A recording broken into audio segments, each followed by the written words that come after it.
स्वर्गीय अजीत सिंह की 84वीं जयंती पर समरसता अभियान की शुरुआत हुई।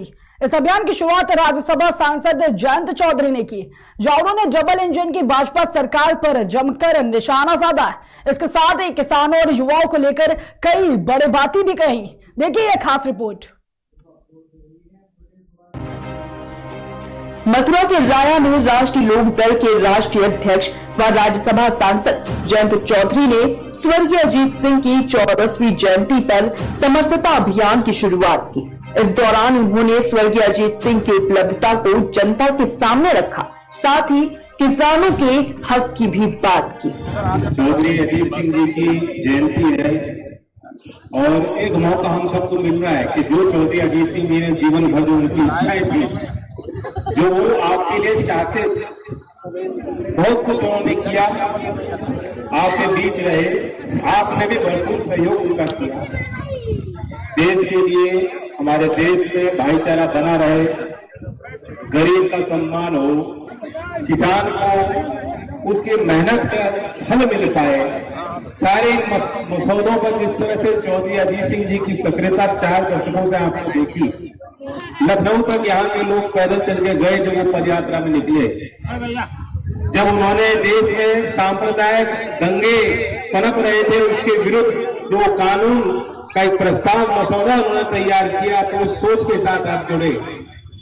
जब वो यहाँ भूमि अधिग्रहण के विरोध में महापंचायत हो गई थी, हमारे किसान भाई मारे जा रहे थे, जब चौधरी अजीत सिंह जी ने आपके बीच आकर हौसला वर्धन किया, तब आप उनके साथ खड़े रहे। चौधरी अजीत सिंह अमर।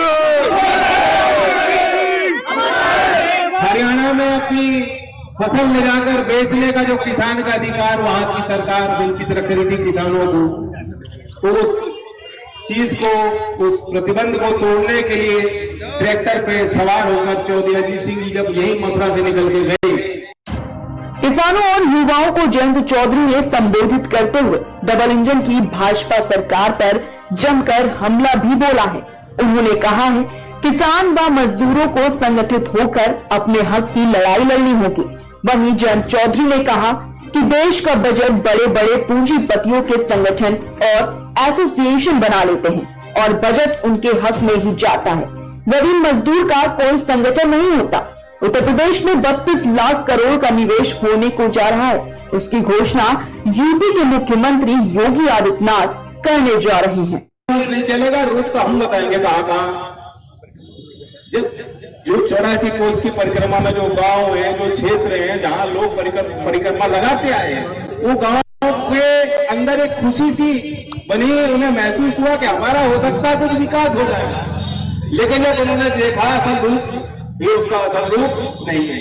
जगह जगह पे आंदोलन चल रहे हैं, हमने अपने पार्टी की तरफ से समर्थन भी दिया है। जहां भी आंदोलन होगा, हमारे पार्टी के सभी कार्यकर्ता उसमें जुटे रहेंगे। मैंने चिट्ठी भी लिखी है सरकार को, आगाह किया है कि आप ब्रज की परंपराओं और संस्कारों के साथ खिलवाड़ ना करें।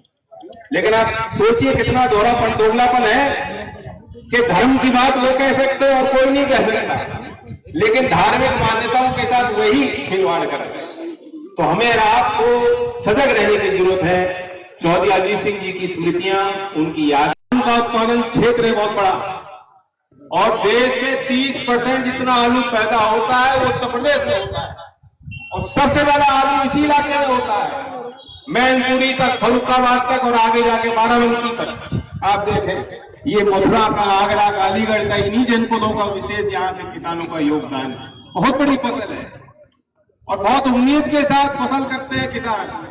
बहुत मेहनत लगती है, बहुत लागत लग रही है, बहुत पूंजी लगा रहा है किसान, लेकिन भाव नहीं मिल रहा।